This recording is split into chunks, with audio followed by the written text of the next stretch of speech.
Hi everyone, my name is Amanda Yuri and this is my Module 1 video. I work at Stewartstown Elementary as a first grade teacher and we are located in Southern York County. We are a part of Southeastern School District.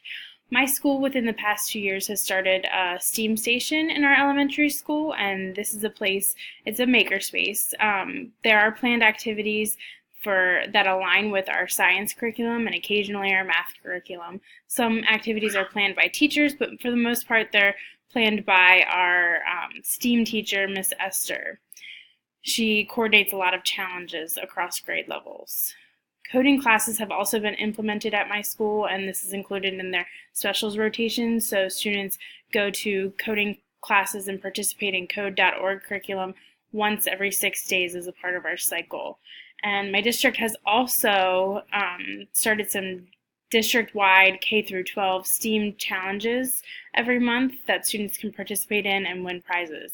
So within the state of my district, I think it's really important for me to learn more and dive into this. And I also think that STEM is bringing forward a lot of best practices within education. Just a little bit about me. I am a mom to a wonderful son named Gatlin. He is 17 months old. I love spending time with him and doing things with him.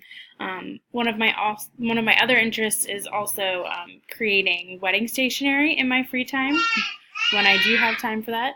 And just as a side note, my favorite candy bar is a Kit Kat bar. How do students learn science? My favorite quote from this first passage was, "Memory of factual knowledge is enhanced by conceptual knowledge." And that was the Donovan and Bransford reading on page 8.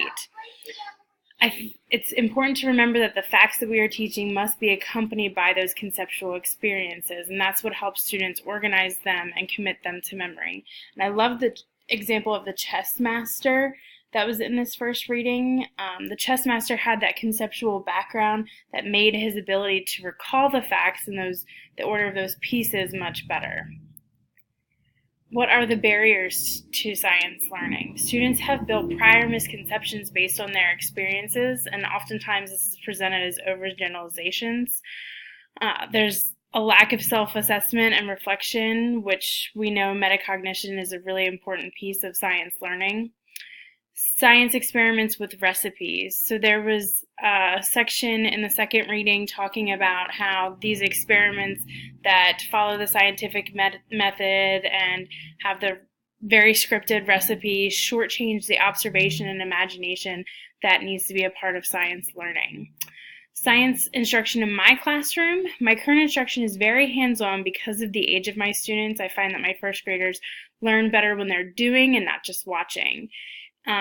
But I think that there's more that I can do to break down their preconceptions. I'm very limited on my time slot for science instruction, so it's often overlooked, and I think that it needs to be brought to the forefront and it needs my attention. STEM education exists in my district, but I think that there's some better use of it. I think it should be a part of each classroom rather than having the makerspace separate and having one teacher planning those activities for each class. My STEM perspective. STEM is a great way to ensure that factual knowledge is embedded in a conceptual framework. I think that STEM makes it easy to cross content areas. STEM is a great way to help students understand why it is important to learn assigned content, and STEM should be a part of every classroom and not a separate entity. Thank you for viewing.